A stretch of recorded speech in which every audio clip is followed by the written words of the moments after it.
What's going on, everyone? So the Los Angeles Lakers need to pull off some sort of consolidation trade. There's even reports that hey, Lakers are actively shopping and trying to find something like that, right? Because one, they are right just hair thin up to the first apron, in which they are hard capped at. They're at 900,000. You want to have a little more flexibility because you don't know what's going to happen in the season. And it's not even necessarily anything bad, knock on wood, an injury or something like that. It could also be just a guy becomes available, or you end up maybe you can get a guy that is ideal via trade, but you got to take on another guy. And it's well, we don't have the roster spot. We don't have the flexibility. It's well, we could buy this guy out and bring it, right? You want flexibility is the point. On top of that, Lakers still want to make moves. There's still several free agents that are linked to the Lakers. And yes, the Lakers could waive Shake Milton and bring in a guy, but they're looking to try to bring in multiple guys still and really bolster the bench, maybe even the starting unit, if they can pull off some trades and stuff that aren't consolidation trades, actual trades, right? They're in the works of trying to work out several things. Also, even if they were to waive a Shake Milton, they still wouldn't free up enough space in order to use the biannual exception. So the Lakers really want to do something like that. And so ideally, and I talked about this in that video with the consolidation trade, ideally, if you're the Lakers, you don't want to just here's Gabe Vincent and 3 pick swaps or something like that. Thanks. You want to do it in the mix, in the thick of a trade, right? You want to get back a player that makes sense while also freeing up cap space. And then here's here's an extra asset or two otherwise for doing us the favor, right? Think of KCP and Desmond Baines, right? Here, that's a little more extreme because you're not giving up first for it, but you get the idea, right? Hey, here is the assets for a Desmond Bain. Here's also another first or whatever for unloading and taking on KCP for us, right? Again, that's a little more of an extreme example, but there is that flexibility for the Lakers. Well, Jake Weinbach recently proposed a trade idea. It's just kind of his thoughts on something that I actually want to talk about because I do think it makes some sense, and I've kind of briefly touched on in other videos and stuff. But this is from Jake Weinbach. Trade idea between the Lakers and the Wizards, right? Which the Lakers and the Wizards have made numerous trades over the years, so you usually trade with who you're familiar with. The Los Angeles Lakers acquire Marcus Smart, right? Wizards receive Gabe Vincent, Maxi Kleber, and a 2032 second-round pick plus cash considerations, right? Lakers still have a little cash left over from the when they were moving up in the draft. Also give up the 2032 second-round pick, and you land a guy in Marcus Smart. Now, you might be saying, Tyler, but there's talks about Marcus Smart potentially being bought out. Yes, correct. But that's where the incentive would come in for a team like Washington. It's hey, you're going to just buy out, or you're considering just buying out Marcus Smart. Instead, why don't you get something for him and then also help us? We help you, you help us. And then, if you want to buy out a Gabe Vincent or a Maxi Kleber, maybe you can even flip Gabe Vincent somewhere else because he's also on a cheaper contract than a, Marcus Smart. So you might have some of these veteran teams that may give you a second round pick or something for that, where you wouldn't get any of that from Marcus Smart because his salary is so much higher. Or you could buy out a Maxi Kleber if you can't find a trade or a move for him. And then, would you rather buy out 11 million or would you rather buy out, 20 million? Take your pick your poison, right? And then for the Lakers, it makes sense because it's not, yes, you're landing Marcus Smart, and yes, you're paying to land Marcus Smart as opposed to, just getting him off a buyout, but it's not just you're landing Marcus Smart. It's you're landing Marcus Smart, plus you're freeing up the cap space and roster spots in order to bring in other guys, right? Bradley Beal gets bought out. He wants the biannual exception. The Lakers can't do that right now. Right? At least Marcus Smart is a guy, instead of you trading Maxi Kleber and Gabe Vincent to a team and giving up assets just to get nothing back, at least you're getting back a Marcus Smart who's on an expiring contract, and also would be a $20+ million expiring contract at the trade deadline that you could look to flip if you wanted to, especially in today's NBA where it's hey, those are keen, so you might actually be able to get a higher end piece if time comes where that needs to happen, right? So it still gives you flexibility down the line as you move closer into the season. But it also, what it does is, again, it opens up the potential to go bring in other guys. So like I mentioned, you're not just bringing in Marcus Smart now, bringing in Marcus Smart, Bradley Beal, and, say Chicago buys out Nikola Vucevic. right? So it's like, okay, you're sending out 2 guys to get 1, right? Okay, so you have 1 open roster spot. Boom, there's Bradley Beal.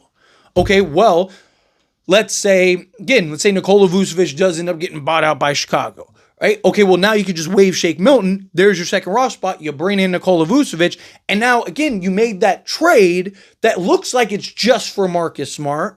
But in reality, it wasn't just for Marcus Smart. It was for Marcus Smart as well as Bradley Beal and Nikola Vucevic, and boom, now it's like, okay, would you trade Gabe Vincent, Maxi Kleber, cash considerations, and a second round pick to land Bradley Beal, Nikola Vucevic, and Marcus Smart? Of course you would. Why wouldn't you want to do something like that? So now you're in this position where you're kind of solving multiple needs.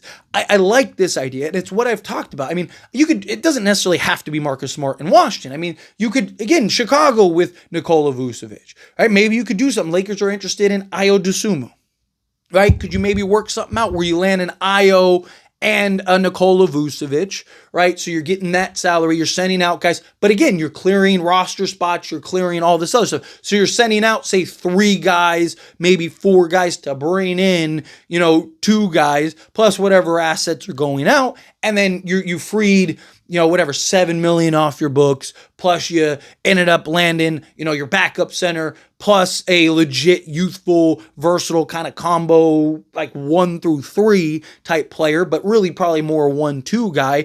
And then on top of that, now you have the cap space to go and bring in a Bradley Beal, bring in, player B, so on and so forth, right? So to me, that's something that I could really see kind of shaping up. Again, like these are just examples, but there are other teams that may be willing to do something like that.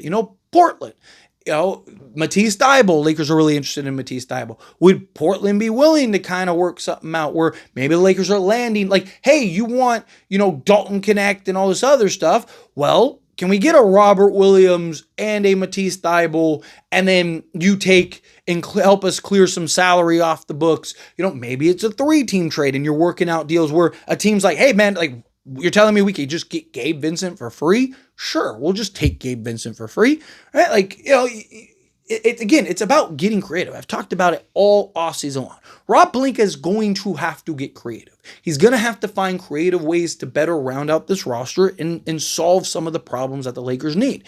And right now, the Lakers' needs is they're going to need to shed some salary. Right, on top of shedding some salary, they're going to need to open up some roster spots to help fill out some of the needs. The buyout market is a big thing now, right? That's just what it is. And I don't think it's going anywhere. Right? I've talked about, I think what we're going to now have going forward with the new CBA is you're going to have, okay, who are the trade targets? Who are the free agency targets? And who are the potential buyout targets that the Lakers could bring on? It kind of opens up this new category. Now, the buyout market's always been there, but it's really few and far between compared to what you're seeing and hearing this offseason, right? And again, that's a product of the new CBA because, Marcus Smart, teams aren't lining up to go and trade for Marcus Smart, who's coming off of injury and all this other stuff, who, isn't a great 3-point shooter, but, has some qualities that make a lot of sense. The Lakers could really use just that pit bull that can defend 1 through 3 and do multiple things out there for you, right? But again, how many teams need that, and how many teams want to pony up $20+ million in order to acquire that, and then also maybe potentially give up assets and whatnot? It's like, no, same thing with DeAndre Ayton, right? Why did Portland waive DeAndre Ayton? Because they're not going to get anything from him. Teams aren't going to line up to trade. They already tried, right? It's the same thing why Chicago is considering buying out Nikola Vucevic, because they tried. They've tried for the last year and a half to try to get something for Nikola Vucevic. He's like, dude, you haven't been able to trade me, and I want to go to a contender, right? So it's like, okay, well, fine, let's save some money. These teams are looking at it as okay, we can pay, a guy $20 million, or we could pay him, say, $16 million, and we save $4 million, and, it helps us with X, Y, and Z, right? It's a new thing. And even some of these, kind of middle of the pack teams, right? You get teams that are like, hey, we're in the second apron, right? We could just buy out this guy, right? For example, Bradley Beal. If Bradley Beal takes the $14 million less he has to in order to get bought out, they would get under the second apron. So now they're not a second apron team, right? So you're going to see more of that as we progress over the years, where teams are going to have to kind of make these decisions. We're never going to be able to trade this guy. He doesn't make any sense for us, but it could save us a bunch of money in tax and all this other stuff. Oh, and by the way, it could drop us under the second apron or the first apron, right? Same thing. Like you might have teams that are like, hey, this move could put us under the first apron, and now we can do other trades and other things and do all this stuff. And now we're not, handicapped by some of the limitations of the first apron, so on and so forth. So again, Lakers need to kind of get creative and find these teams and find ways to kind of make these moves and make these trades and kind of, again, I don't want to just, if a team is willing to just kind of take on Gabe Vincent and all you have to give up is, a second round pick and you clear 11 million off your books and, waive Shake Milton and now you got 14, 15 million and now you freed up 2 roster spots. And so, again, if it pays off, you bring in a Bradley Beal and a Nikola Vucevic, it's like, boom. And you still have, you're still 8 million or whatever it is under the first apron, to where you still have flexibility moving forward and you still have multiple guys that you can trade and move off of and do all these other things as the season, as the offseason progresses, and then even the trade deadline. Perfect, fine.